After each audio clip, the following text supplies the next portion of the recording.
আমরা যেটা করব সেটা হচ্ছে টিস্যু। টিস্যু ক্লাস 9 এর টপিক টিস্যু বা কলা। তো এই টিস্যু বা কলা এটা ক্লাস 9 এর টপিক। প্রথমে যেটা আছে সেটা হচ্ছে উদ্ভিদ কলা সম্পর্কে আছে। উদ্ভিদ কলা সম্পর্কে এটা জাস্ট প্রথমে সংক্ষিপ্ত ধারণা দেওয়া হয়েছে। ব্রড মানে এটাকে বিস্তারভাবে পড়ানো হবে ক্লাস 11। 9 এ জাস্ট তোমাদেরকে একটা ছোট করে ধারণা দেওয়া হয়েছে, এটাকে বিস্তারভাবে আবার পড়ানো হবে ক্লাস 11। ঠিক আছে? কলা, তো উদ্ভিদ কলা। আচ্ছা, কলা কি জিনিস? কলা বা টিস্যু কি জিনিস? কিছু আমরা ক্লাস 8 এ পড়েছিলাম, কিছু কোষ আছে, কোষের গুচ্ছ থেকে, কোষের গুচ্ছকে বলা হচ্ছে কলা বা টিস্যু। ঠিক আছে? আর এই কিছু কলা মিলে তৈরি করবে একটা হচ্ছে অঙ্গ, তৈরি করবে অঙ্গ। অঙ্গ তৈরি করবে, কিছু অঙ্গ মিলে তৈরি করবে অঙ্গ তন্ত্র, কিছু অঙ্গ তন্ত্র মিলে তৈরি করবে একটা জীবদেহ। তো এটা হচ্ছে ক্লাস 8 এর বিষয়। তো আমাদের এতটুকু জানার বিষয় না, আমাদের এটুকু জানার বিষয় যে কিছু কোষ মিলে কি তৈরি করছে, কলা তৈরি করছে, সেই কলা সম্পর্কে আমরা এখানে পড়ব। ঠিক আছে? উদ্ভিদ কলা মানে উদ্ভিদ দেহে কোষের গুচ্ছ, উদ্ভিদ দেহে কলা যেটা আছে না, উদ্ভিদ কলা, তার সম্পর্কে আমরা এখানে পড়ব। তো উদ্ভিদ কলা যেটা আছে, উদ্ভিদ কলা মূলত উদ্ভিদের যে কলার সংজ্ঞাটা কি আছে, একই রকম বা একই আকৃতি বা ভিন্ন আকৃতি সম্পন্ন কোষগুচ্ছ যখন একটি কাজের সঙ্গে যুক্ত, নির্দিষ্ট একটি কাজের সঙ্গে যুক্ত, তখন সেই কোষগুচ্ছকে বলা হচ্ছে কলা। তো কি হতে পারে, কোষগুলোর আকৃতি একই রকম হতে পারে বা কোষগুলোর আকৃতি ভিন্ন হতে পারে। একই রকম আকৃতি প্রকৃতি বিশিষ্ট অথবা ভিন্ন আকৃতি প্রকৃতি বিশিষ্ট কোষগুচ্ছ আছে, সেই কোষগুচ্ছগুলি একটি কাজের সঙ্গেই যুক্ত। সেই কোষগুচ্ছগুলি কি একটি কাজের সঙ্গে যুক্ত, তাদেরকে বলা হচ্ছে কলা। ঠিক আছে? এবার উদ্ভিদ কলা যে আছে, উদ্ভিদ কলা মূলত দু রকম হয়। একটাকে বলা হবে ভাজক কলা, একটাকে বলা হবে ভাজক কলা, আর একটাকে বলা হবে স্থায়ী কলা। স্থায়ী কলা, স্থায়ী কলা পার্মানেন্ট টিস্যু। একটা হচ্ছে ভাজক কলা, একটা হচ্ছে স্থায়ী কলা পার্মানেন্ট টিস্যু। ভাজক কলা কি, যেই কোষের গুচ্ছগুলো মানে অনেকগুলো কোষ আছে, সেখানকার কোষগুলো বিভাজিত হতে পারে, কোষটা কি হবে বিভাজনে সক্ষম, বিভাজনে সক্ষম। যেই কোষগুচ্ছগুলো বিভাজন হচ্ছে তাদেরকে বলা হচ্ছে ভাজক কলা, আর যেই কোষগুলো বিভাজনে সক্ষম নয় তাদেরকে বলা হচ্ছে স্থায়ী কলা। তো বিভাজনে সক্ষম কোষগুচ্ছকে বলা হচ্ছে ভাজক কলা, আর বিভাজনে সক্ষম নয় এরকম একই বা ভিন্ন আকৃতি বিশিষ্ট কোষের গুচ্ছকে বলা হচ্ছে স্থায়ী কলা। ভাজক কলা বিভাজনে সক্ষম আর স্থায়ী কলা বিভাজনে সক্ষম নয়। আবার স্থায়ী কলার দুটো ভাগ আছে, স্থায়ী কলার দুটো ভাগ আছে, একটা হচ্ছে সরল স্থায়ী কলা আর একটা হচ্ছে জটিল স্থায়ী কলা। তো প্রথমে তো উদ্ভিদ কলা, প্রথমে আমরা কলা জানলাম, একটা হচ্ছে প্রাণী কলা, একটা উদ্ভিদ কলা। প্রথমে পড়ানো হচ্ছে আমাদের উদ্ভিদ কলা। উদ্ভিদ কলা কি আছে, উদ্ভিদ কলা আছে দুই রকম, একটা হচ্ছে ভাজক কলা আর একটা হচ্ছে স্থায়ী কলা। ভাজক কলা আর হচ্ছে স্থায়ী কলা। এবার ভাজক কলা আছে, ভাজক কলা কি একটা বিভাজনে সক্ষম, বিভাজিত হতে পারে, যে কোষগুলো বিভাজিত হতে পারে সেই কোষের গুচ্ছকে বলা হবে ভাজক কলা। স্থায়ী কলা কি, যার কোষগুলো বিভাজনে সক্ষম না তাদেরকে বলা হচ্ছে স্থায়ী কলা, এই কোষগুলো বিভাজিত হবে না। আচ্ছা, এবার স্থায়ী কলার দু রকম ভাগ আছে, একটাকে বলা হচ্ছে সরল স্থায়ী কলা আর একটাকে বলা হচ্ছে জটিল স্থায়ী কলা। স্থায়ী কলার অনেক ভাগ আছে, সরল স্থায়ী কলা, একটা হচ্ছে জটিল স্থায়ী কলা। তো এইগুলো জিনিস পরে দেখবো, প্রথমে আমরা ভাজক কলাটা দেখি, এই ডিটেলসটা দেখি। আচ্ছা, যদি আমি ভাজক কলাকে পড়ি কিনা, মনে করো যে এটা কোষগুচ্ছ আছে, এটা কোষগুচ্ছ আছে, এটা হচ্ছে আমাদের ভাজক কলা। এই কোষগুচ্ছটাকে বলছে ভাজক কলা। তা আমি যদি ভাজক কলাকে অধ্যয়ন করতে চাই, এখানে কি আছে, সবগুলো কোষ প্রায় একই রকম আর একই কাজ সম্পন্ন করে। কোষ কি করে একই কাজ সম্পন্ন করতে, একটা কোষকে যদি আমি স্টাডি করে নিই তাহলে আমার কিন্তু এই ভাজক কলাটা স্টাডি হয়ে যাবে। তো এবার ভাজক কলা দিচ্ছি।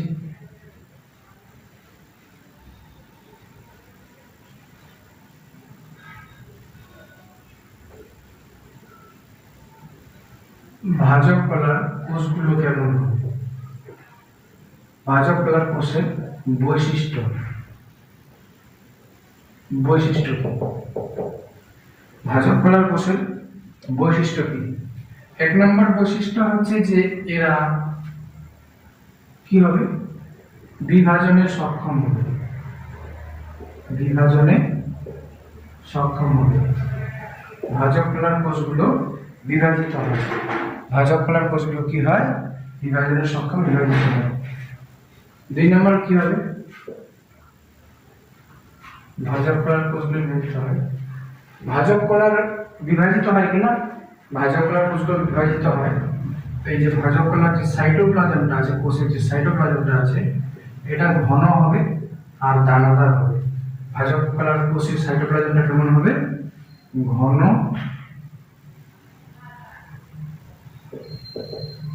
তো ঘন দানাদার।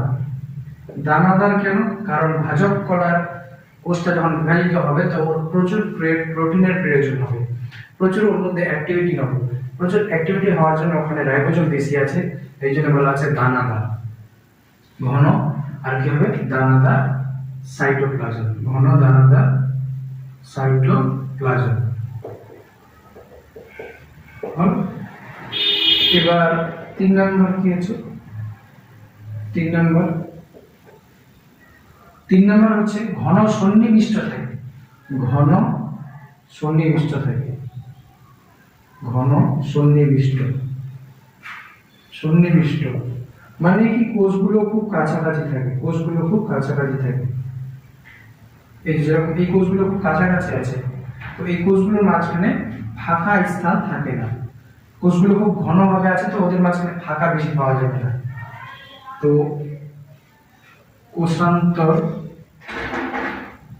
কোষান্তর রন্ধ্র মানে কোষের মাঝখানে ফাঁকা থাকে না।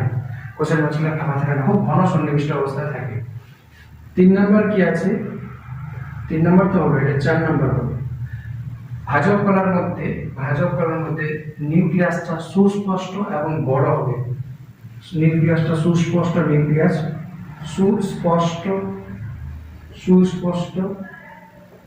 ও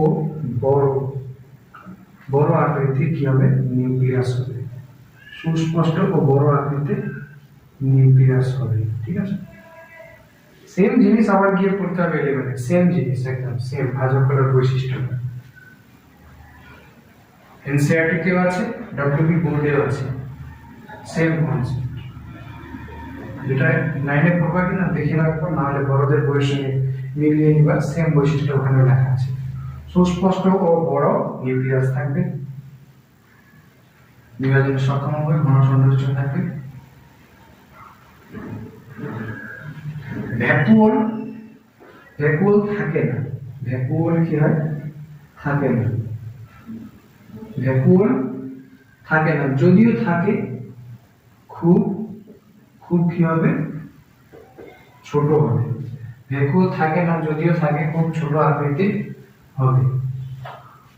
ভ্যাকুওল হলো সাইটোপ্লাজম হবে, ঘন সন্নিবিষ্ট দানাদার। আকৃতি কি হবে, আকৃতি গোলাকার হতে পারে, বা ডিম্বাকার হতে পারে, বা বহুভুজাকার হতে পারে। তো অনেক রকম হবে, গোলাকার, ডিম্বাকার, বহুভুজাকার ইত্যাদি হতে পারে।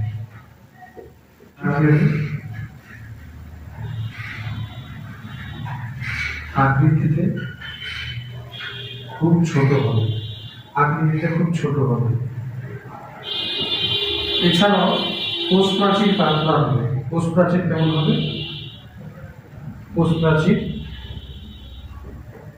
প্রাচীর পাতলা হবে।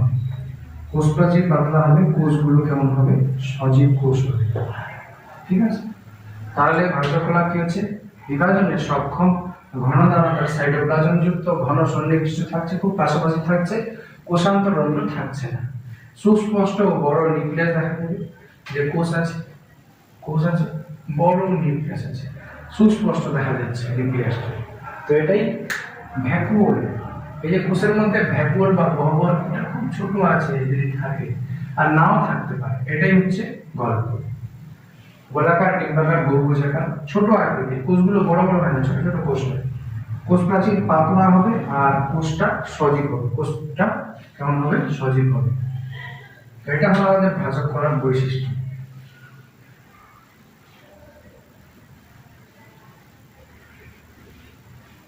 এই কোষ নিউক্লিয়াসটা বড় সুস্পষ্ট, এই জন্য লেখা আছে এখানে এনসিইআরটি-তে কনসপিকিউয়াস নিউক্লিয়াস। যদি তোমরা বড়রা কেউ থাকে, কনসপিকিউয়াস নিউক্লিয়াস। আচ্ছা, অবস্থান কোথায় হবে? অবস্থান বলছে ওখানে একটা বলছে যে ভাজক কলার অবস্থান বর্ধিষ্ণু অঞ্চল, মানে যেই জায়গাটা বৃদ্ধি পাবে, বর্ধিষ্ণু অঞ্চল। এই যেমন গাছ আছে না, এই যে গাছ আছে, এই জায়গা থেকে গাছটার সামনে কি হবে? বৃদ্ধি পাবে। আর এইখান থেকে মনে করো যে এখান থেকে মূলটা এদিকে বৃদ্ধি পাবে। এই বর্ধিষ্ণু অঞ্চল মানে এখানে বৃদ্ধি পাচ্ছে, এই জায়গায় থাকে ভাজক কলা, এই জায়গায় থাকে ভাজক কলা। অথবা সাপোজ মনে করো এই যে গাছের এটা মনে করো যে পাতা আছে, এটা একটা পাতা আছে, এটা একটা পাতা আছে। তো এই জায়গায় বাড় দেখা যায় কিনা? এখান থেকে ডালপালা তৈরি হবে, মনে করো এখান থেকে ডাল তৈরি হবে। তো এই জায়গায় এই ডালের অগ্রভাগে মনে করো ডাল তৈরি হয়নি, এখানে আছে, ঠিক আছে, এখান থেকে ডাল তৈরি হচ্ছে। তো এখানে থাকবে ভাজক কলা, এই ভাজক কলা ধীরে ধীরে ডাল তৈরি করে ভাজক কলা এখানে চলে যাবে। তো বর্ধিষ্ণু অঞ্চল, যেই জায়গাগুলো বৃদ্ধিতে অংশ নেয়, সেই জায়গাগুলোতে থাকে আমাদের ভাজক কলা। এছাড়াও একটা আছে ক্যাম্বিয়াম। জাস্ট মনে রাখো, এটা ডিটেলস বুঝতে গেলে অনেক সময় লেগে যাবে। বর্ধিষ্ণু অঞ্চল বলতে কি, তুমি যদি একটা গাছকে দেখো, গাছের অগ্রভাগটা দেখবে, অগ্রভাগটা ওই অগ্রভাগ উপরের অংশটা আগাটা কিন্তু বাড়তে থাকে। তো ওই অগ্রভাগেই থাকে ভাজক কলা, বর্ধিষ্ণু অঞ্চল, যেখান থেকে বৃদ্ধি পাবে। হ্যাঁ, বর্ধিষ্ণু অঞ্চল ক্যাম্বিয়াম আছে। আচ্ছা, অবস্থান হলো। এরপরে ভাজক কলার কাজ কি করবে? ভাজক কলা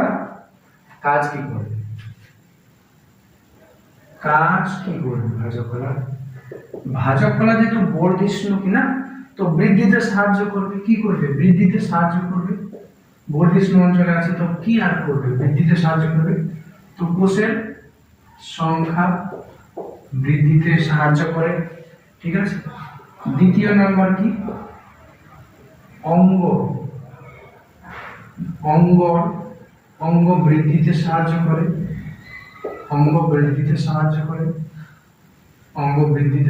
করে। তিন নাম্বার কি? আবার নতুন অঙ্গ সৃষ্টি করতে সাহায্য করে।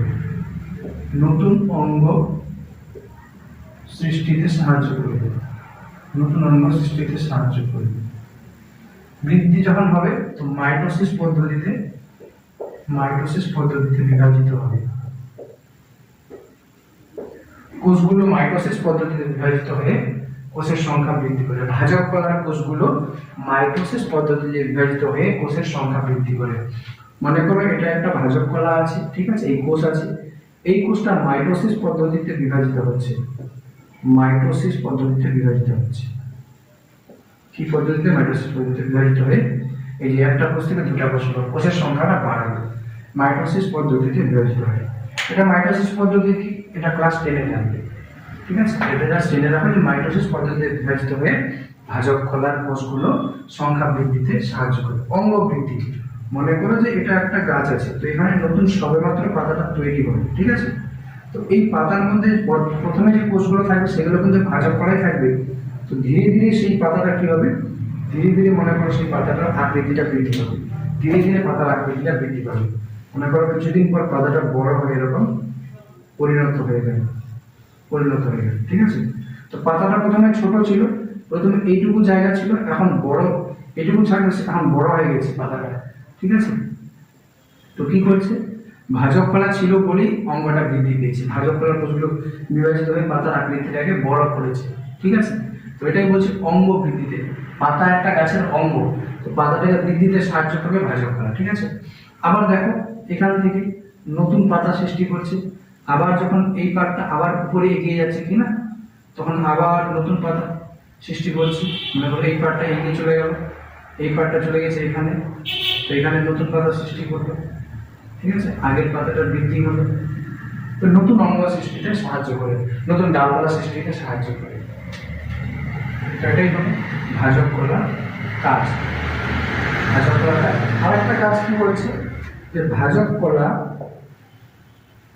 কি করে, ভাজক কলা থেকে স্থায়ী কলার সৃষ্টি হয়, ভাজক কলা থেকে স্থায়ী কলার সৃষ্টি হয়, ভাজক কলা থেকে স্থায়ী কলার সৃষ্টি, স্থায়ী কলা সৃষ্টি হয়, ভাজক কলা থেকে স্থায়ী কলা সৃষ্টি হয়, ঠিক আছে।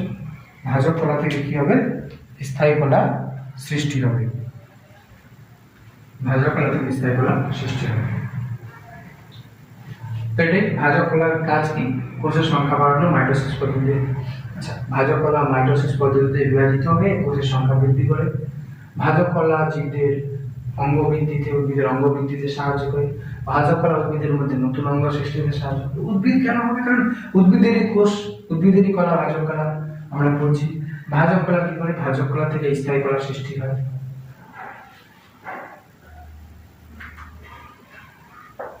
ভাজক কলা থেকে স্থায়ী কলা কিভাবে সৃষ্টি হচ্ছে, যেমন মনে করো এখানে ভাজক কলা ছিল না, তো এখান থেকে পাতা সৃষ্টি হলো, তো এই ভাজক কলার কোষগুলোই কিন্তু এখানে পাতা সৃষ্টি করার জন্য অংশ নেবে। এছাড়াও যদি তুমি দেখো এরকম একটা স্ট্রাকচার আমি এঁকে দিই, তো এখানে আছে আমাদের ভাজক কলা, ঠিক আছে।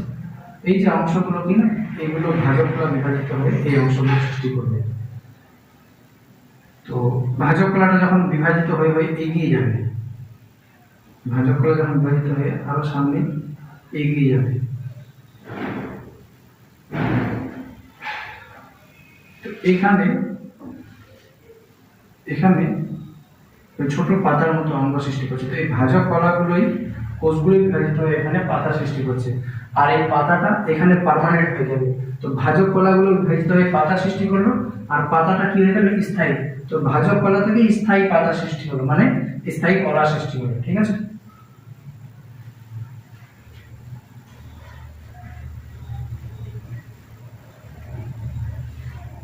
এরপরে ভাজক কলার কিছু প্রকারভেদ রয়েছে।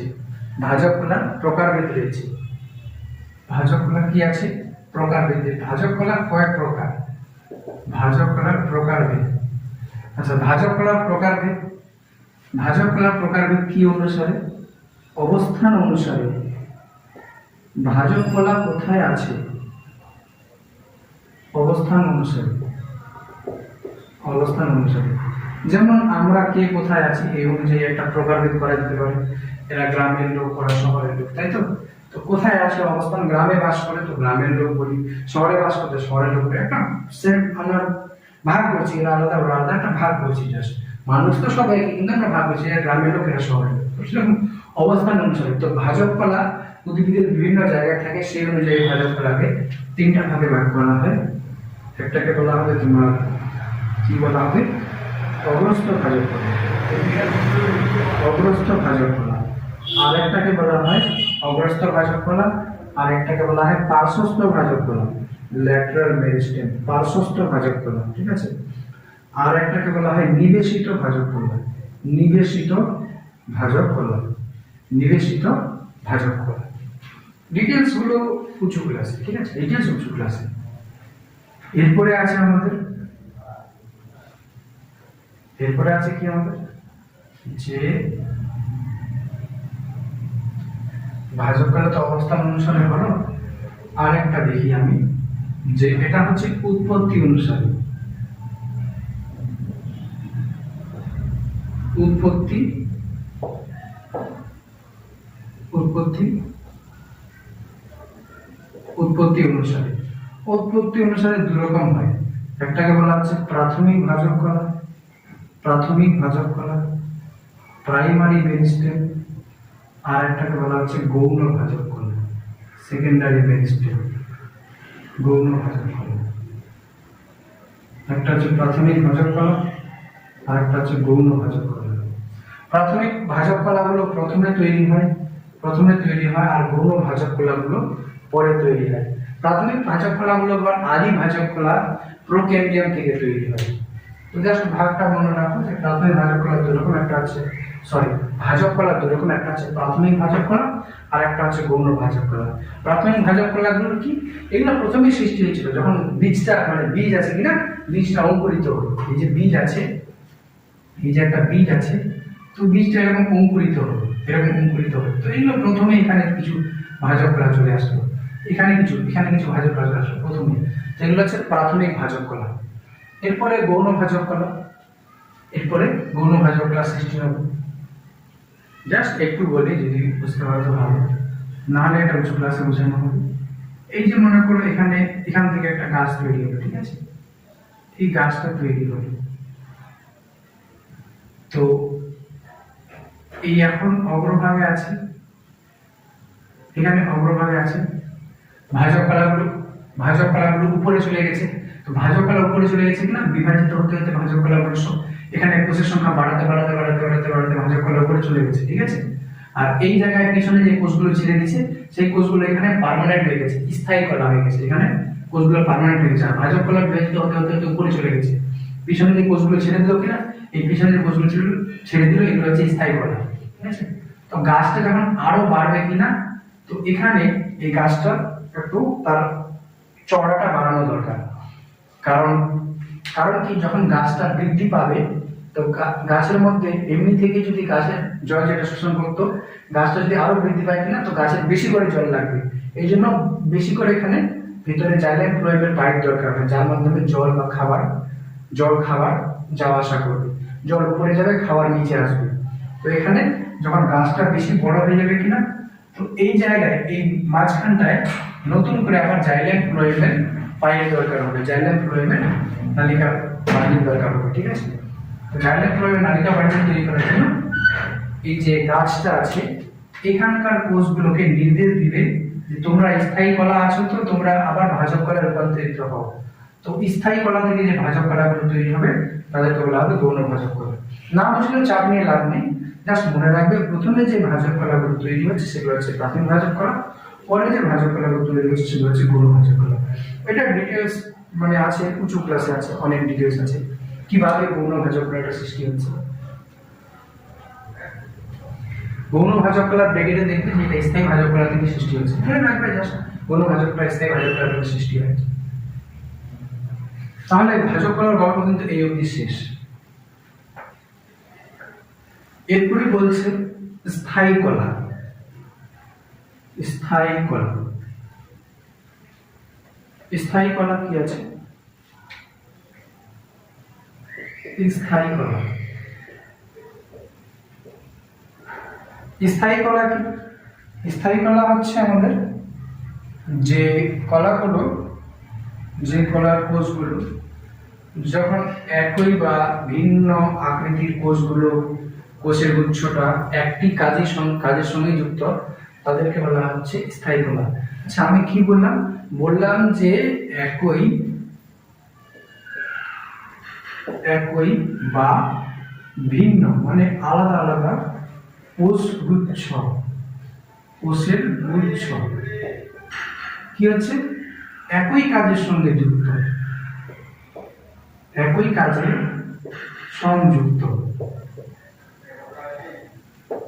সংযুক্ত, তাদেরকে বললাম আমি স্থায়ী কলা। আচ্ছা, তার মানে কোষগুলোর আকৃতি একই রকম হতে পারে। এই কোষগুলো কি করে? আচ্ছা, একই রকম কোষগুচ্ছ মানে একই রকম কোষ আছে, সবগুলো গোল আকৃতি আছে, একই রকম কোষগুচ্ছ কি করছে? এরা একটাই কাজের সঙ্গে যুক্ত আছে, ঠিক আছে? এরা সবাই মিলে একটা কাজের সঙ্গে যুক্ত আছে, এই জন্য আমাকে এদেরকে কলা বলছি। আবার কি বলছি? এরা সবাই একটা কাজের সঙ্গে যুক্ত আছে, তো তাই এদেরকে আমি কলা বললাম। আবার কি বলছে ভিন্ন কোষগুচ্ছ। ভিন্ন কোষগুচ্ছ মনে করো এরকম একটা কোষ আছে, ঠিক আছে, এই যে এটা একটা কোষ, এটা একটা কোষ,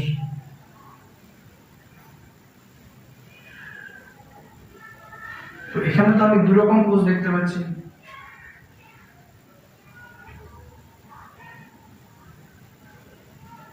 এখানে তো আমি দুই রকম তিন রকম কোষ দেখতে পাচ্ছি, এটা একরকম কোষ দেখতে পাচ্ছি, এটা একরকম কোষ দেখতে পাচ্ছি, আবার এগুলো একরকম কোষ দেখতে পাচ্ছি। যখন ভিন্ন ভিন্ন কোষ, কোষগুলো তো সব আলাদা আলাদা রকম দেখতে পাচ্ছি, তাই না? ভিন্ন রকম কোষ গুচ্ছ, কিন্তু এই সবগুলো কোষ একটাই কাজের সঙ্গে যুক্ত, একটা কাজের সঙ্গে যুক্ত, একটাই কাজ করবে, একটা কাজ করবে। এই সবগুলো কোষ মিলে কি করছে? একটাই কাজ করছে। তখন আবার এই কোষগুচ্ছকে আমি কি বলবো? স্থায়ী কলা বলবো, ঠিক আছে? তো কি হচ্ছে, স্থায়ী কলার দুটো প্রকার আছে। স্থায়ী কলার দুটো প্রকার আছে, একটাকে বলা হবে সরল স্থায়ী কলা, একটাকে বলা হবে সরল স্থায়ী কলা, আর একটাকে বলা হবে জটিল স্থায়ী কলা। কি বলা হবে? জটিল স্থায়ী কলা। আর একটাকে বলা হবে জটিল স্থায়ী কলা।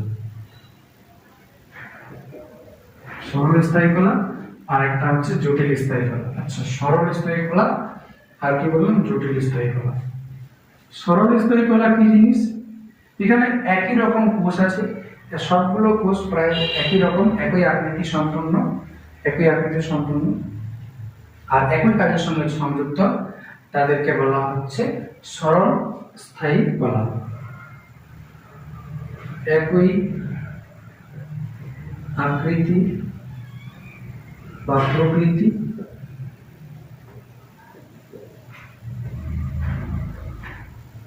একটি একই কাজে যুক্ত, একই আকৃতি প্রকৃতি একই কাজে যুক্ত কোষগুচ্ছ। কিন্তু এখানে কি হচ্ছে?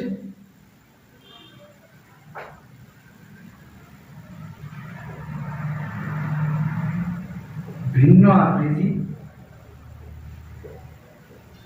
ও গঠন, গঠনও আলাদা, আকৃতিও আলাদা, গঠনও ভিন্ন, আকৃতিও ভিন্ন, কিন্তু কি? কিন্তু একই কাজের সঙ্গে যুক্ত,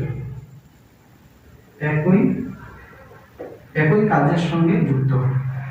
আচ্ছা, ভিন্ন আকৃতি, দেখতে দেখতে কিন্তু আলাদা, গঠন ভিন্ন, মানে এর গঠন আলাদা, ওর গঠন আলাদা, গঠনও ভিন্ন, কিন্তু কি করছে? একই কাজের সঙ্গে যুক্ত আছে, সেরকম কোষগুচ্ছকে বলা হবে জটিল স্থায়ী কলা। জটিল স্থায়ী কলা।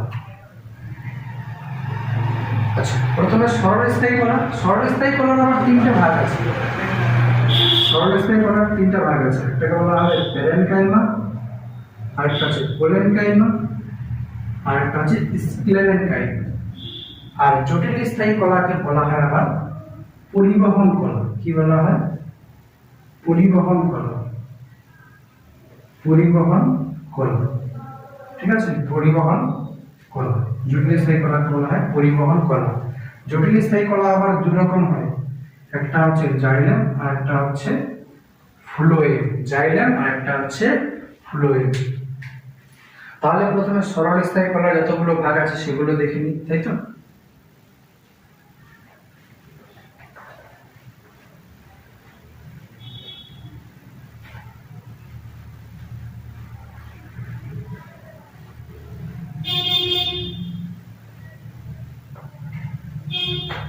সরল স্থায়ী কলার ভাগগুলো প্রথমে দেখে নিচ্ছি। সরল স্থায়ী কলার ভাগগুলো দেখে নিচ্ছি। মানে দেখতে হচ্ছে রেকর্ডিংটা আছে কি নেই, কোনো প্রবলেম হচ্ছে কিনা। তো সরল স্থায়ী কলার ভাগগুলো কি দেখলাম আমরা?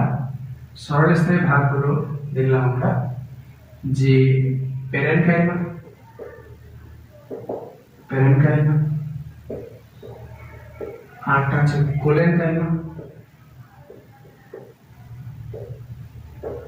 কোলেনকাইমা, আরেকটা আছে স্ক্লেরেনকাইমা, স্ক্লেরেনকাইমা।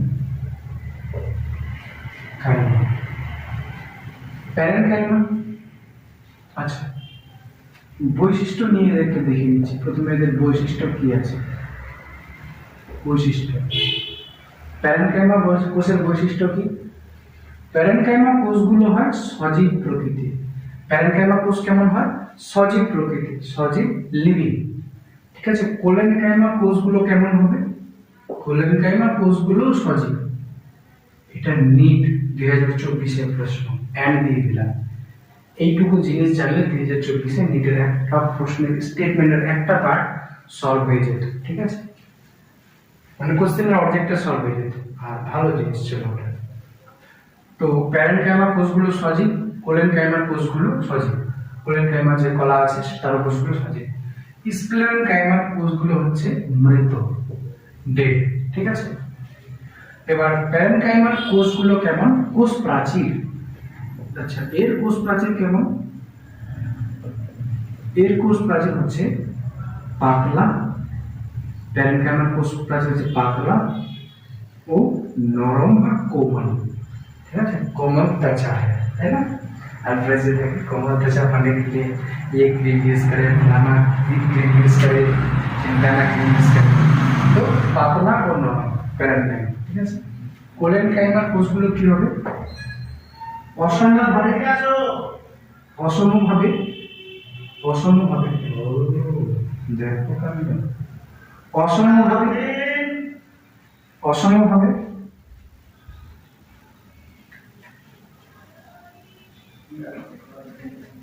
লাগছে কেন?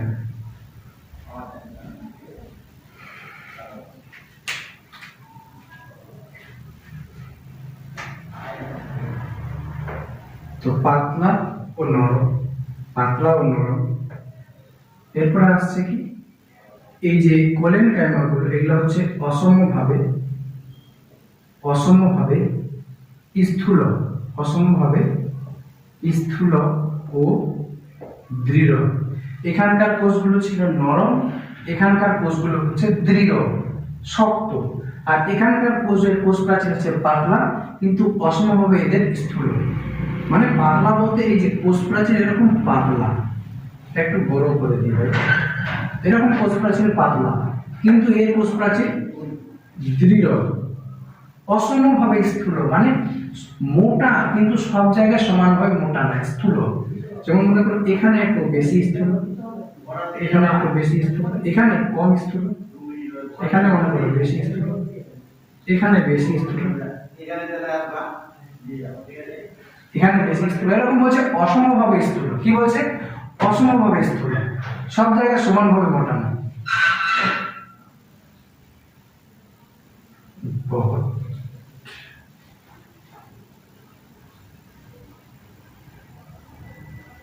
অসমভাবে স্থূল। মানে এই জায়গাটা দেখতে পাচ্ছি যে পাতলা, আবার এই জায়গা দেখতে পাচ্ছি মোটা। ঠিক আছে। আর স্ক্লেরেনকাইমার কোষগুলো হচ্ছে সমভাবে, কোষ প্রাচীরের কোষের কোষ প্রাচীর হচ্ছে সমভাবে স্থূল, সমভাবে স্থূল ও দৃঢ়, সমভাবে স্থূল ও দৃঢ়।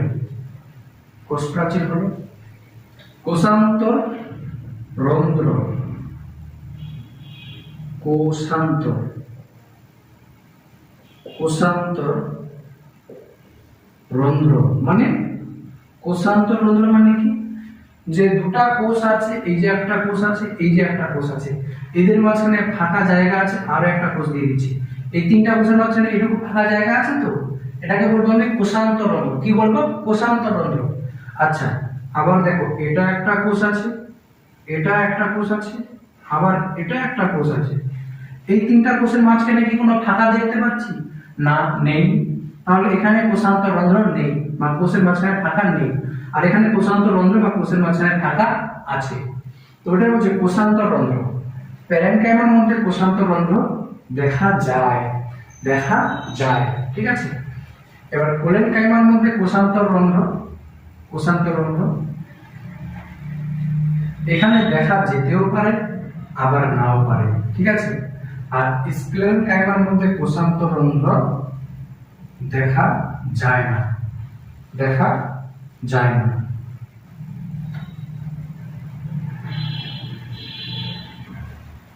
কোষান্তর রন্ধ্র দেখা যায় না। এরপরে কি বলছে, কোষান্তরঙ্গের ঘটে তো। আচ্ছা, এবার কূপ, কোষ প্রাচীরের কূপ থাকে কিনা? কোষ প্রাচীরের কূপ, প্যারেনকাইমাতে কোষ প্রাচীরের কূপ থাকে না। আচ্ছা, কোলেনকাইমাতে কূপ থাকে না, স্ক্লেরেনকাইমাতে কোষ প্রাচীরের কূপ থাকে। থাকে না, থাকে না, থাকে। ঠিক আছে, তো একটা টপিক হয়ে গেল, দুটা টপিক হয়ে গেল, তিনটা টপিক হয়ে গেল, চারটা টপিক হয়ে গেল। আরেকটা যেটা পয়েন্ট, আরেকটা পয়েন্ট হচ্ছে প্রোটোপ্লাজম, খুবই গুরুত্বপূর্ণ পয়েন্ট। প্রোটোপ্লাজম যখন কোষটা পরিণত হয়ে গেছে, প্যারেনকাইমা কোষটা পরিণত হয়ে গেছে, তখন প্রোটোপ্লাজম থাকবে কিনা? যেহেতু সজীব আছে তার মানে এর মধ্যে প্রোটোপ্লাজম থাকবে। এখানেও কোলেনকাইমা পরিণত হওয়ার পর, পরিণত কোলেনকাইমা কোষ সজীব হয়, এখানেও প্রোটোপ্লাজম থাকবে। এখানে যেহেতু কোষ প্রাচীরটা মৃত, এই জন্য কোলেনকাইমা কোষে, স্ক্লেরেনকাইমা কোষে তোমার কি থাকবে না? প্রোটোপ্লাজম থাকবে না। প্রোটোপ্লাজম থাকা মানেই সজীব। প্যারেনকাইমা কোষ সজীব, তাই এখানে কি আছে? তোমার প্রোটোপ্লাজম আছে। কোলেনকাইমাও সজীব, তাই এখানেও কি আছে? তোমার প্রোটোপ্লাজম আছে। এটা মৃত কোষ স্ক্লেরেনকাইমা, তাই এখানে প্রোটোপ্লাজম নেই। ঠিক আছে, প্রোটোপ্লাজম নেই। বৈশিষ্ট্যটা হলো, এবার এদের কাজ দেখে নিচ্ছি। ঠিক আছে, বৈশিষ্ট্যর পর এদের কাজ দেখে নিচ্ছি, এরা কি কাজ করবে। আচ্ছা, কাজের আগে অবস্থান দেখে নেওয়াটা কি ভালো হবে? কাজের আগে অবস্থান দেখে নেওয়াটা, অবস্থান, অবস্থান, প্যারেনকাইমা কোথায় থাকবে? মূল, কাণ্ড, পাতা, সর্বত্রই থাকবে, সর্বত্রই থাকবে। এখানে লেখা আছে মজ্জা, মজ্জা ও কর্টেক্স অঞ্চলে প্রচুর পরিমাণে থাকে। কর্টেক্স অঞ্চলে প্রচুর পরিমাণে প্যারেনকাইমা থাকে। মূল, কাণ্ড, পাতা সব জায়গায় প্যারেনকাইমা থাকে। ঠিক আছে, কোলেনকাইমার জন্য স্পেশাল টার্ম আছে, যে কোলেনকাইমা হচ্ছে তোমার দ্বিবীজপত্রী, ডাইকট, ডাইকট কি লিখবো? কাণ্ড হবে দ্বিবীজপত্রী। দ্বিবীজপত্রী গাছের যে আছে কাণ্ডের বাইরের ত্বকের নিচে, কাণ্ডের, দ্বিবীজপত্রীর কাণ্ডের ত্বকের নিচে, ত্বকের নিচে থাকে, ত্বকের নিচে থাকে কোলেনকাইমা। এছাড়া মধ্য শিরায় থাকবে, মধ্য শিরায় থাকবে। ঠিক আছে, পাতার মধ্য শিরায় থাকবে, পত্র বৃন্তে থাকবে, পত্র বৃন্ত, পত্র বৃন্তে থাকবে। এছাড়া পুষ্প বৃন্ত, পুষ্প বৃন্তে থাকবে। ঠিক আছে, পুষ্প বৃন্তে থাকবে। স্ক্লেরেনকাইমা একবীজপত্রীর অধস্তকে থাকবে, মানে ত্বকের নিচেই, সেম জিনিস। একবীজপত্রীর, একবীজপত্রীর কাণ্ডের, কাণ্ডের ত্বকের নিচে, ওখানে লেখা আছে অধস্তকে, সেম জিনিস। ঠিক আছে, অধস্তক, হাইপোডার্মিস ইংরেজিতে বলা হবে হাইপোডার্মিস, ত্বকের নিচে। আর দ্বিবীজপত্রীর, দ্বিবীজপত্রীর, দ্বিবীজপত্রীর মানে এই দ্বিবীজপত্রীর কোথায় থাকবে? নালিকা বান্ডিলের টুপিতে, নালিকা বান্ডিলের টুপিতে, নালিকা বান্ডিলের টুপিতে।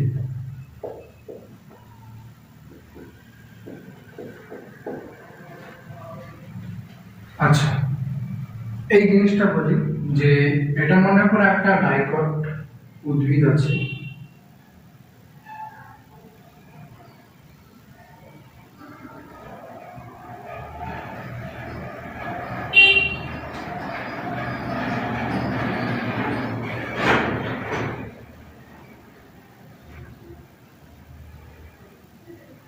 ঠিক আছে, এটা হচ্ছে ডাইকট উদ্ভিদ, এটা হচ্ছে আমাদের ডাইকট উদ্ভিদ।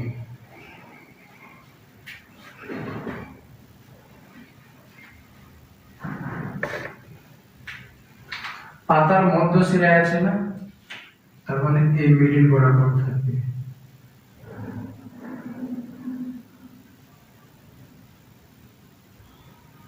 এই যে আমাদের পাতার মধ্য শিরায়, এই পাতার মধ্য শিরায় কোলেন কাইমা, এই যে মিডিলে যেগুলো জায়গা লাল করে দিয়েছি। এছাড়াও কি বলছি, পত্রবৃন্ত, মানে এই যে পাতাটা আছে কিনা, পাতাটাকে এই পার্টটা ধরে রাখছে, তো এখানেও থাকবে পত্রবৃন্ত বা পেটিও ইংরেজিতে বলা হয়। এখানে পত্রবৃন্ত, এখানে অন্য কোষ আছে, কিন্তু পত্রবৃন্ত কি আছে, কোলেন কাইমা আছে, আর এটা হচ্ছে আমাদের পাতা।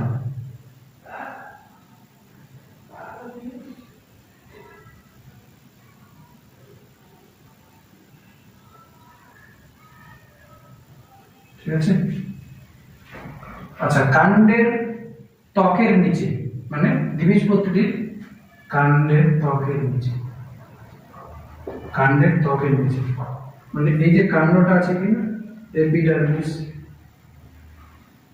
এপিডার্মিস, এই ত্বকের নিচে, মানে এই যে বাইরে ত্বক আছে, ত্বকের নিচে এখানে, এখানে কি আছে, আমাদের কোলেন কাইমা কোষগুলো থাকে, কোলেন কাইমা কোষগুলো থাকে। কোলেন কাইমা কোষ এখানে আছে, কোলেন কাইমা কোষ আমাদের এখানে আছে, কোলেন কাইমা কোষ আমাদের এখানে আছে, এই জায়গায় আছে। তো এটাই অবস্থানটা মনে রাখতে হবে, ঠিক আছে, একদিন প্রতিটা মনে রাখা জাস্ট। এরপরে অবস্থান তো হলো, এরপরে কাজ কি করবে, কাজ, প্যারেনকাইমার কি কাজ, কোলেনকাইমার কি কাজ, আর স্ক্লেরেনকাইমার কি কাজ, স্ক্লেরেনকাইমার কি কাজ। তো কাজ হচ্ছে, প্যারেনকাইমার কাজ অনেক। প্যারেনকাইমা মূল, কাণ্ড, পাতা সব জায়গায় পাওয়া যাচ্ছে, মূলে পাওয়া যাচ্ছে, কাণ্ডে পাওয়া যাচ্ছে, পাতায় পাওয়া যাচ্ছে। পাতায় পাওয়া গেলে এর মেন কাজ একটা কিন্তু হতে পারে, পাতায় খাবার তৈরি হয়, তাই তো। তো এটা কি করবে, খাদ্য তৈরিতে অংশ নিতে পারে, খাদ্য তৈরি, এছাড়াও খাদ্য সঞ্চয় করবে, খাদ্য তৈরি, খাদ্য সঞ্চয়, এছাড়াও পরিবহনে অংশ নেবে। পরিবহন বলতে খাদ্য পরিবহন করবে, জল পরিবহন করবে, মূল থেকে জল, জল কোথায় শোষণ হয়, মূল দ্বারা মাটি থেকে শোষণ হয়, তাই না। তো মূল থেকে জলটা দরকার কোথায়, পাতায়, খাবার তৈরিতে হবে পাতায়, তো মূল থেকে জলটা পাতায় পৌঁছে দেওয়া, এরকম পরিবহনের অংশ নিবে প্যারেনকাইমা, ঠিক আছে। কোলেনকাইমা কি করবে, কোলেনকাইমা কি করার সময় আমি কি বললাম, যে দৃঢ় কোষ, অসমভাবে স্থূল কোষ প্রাচীর আর দৃঢ়, ঠিক আছে, দৃঢ় মানে শক্ত। তো এটা কি করবে, উদ্ভিদকে দৃঢ়তা প্রদান করা এর প্রধান কাজ, দৃঢ়তা প্রদান করা, প্রধান দৃঢ়তা প্রদান করা, মানে উদ্ভিদটাকে দাঁড়িয়ে থেকে শক্ত করতে, স্ট্রংনেস প্রোভাইড করবে, দৃঢ়তা প্রদান করবে কোলেনকাইমা, কারণ এরা দৃঢ় ও অসমভাবে স্থূল কোষ প্রাচীর আছে এদের, তো দৃঢ়তা প্রদান করা। এছাড়াও যদি ক্লোরোফিল থাকে, যদি এই কোলেনকাইমার মধ্যে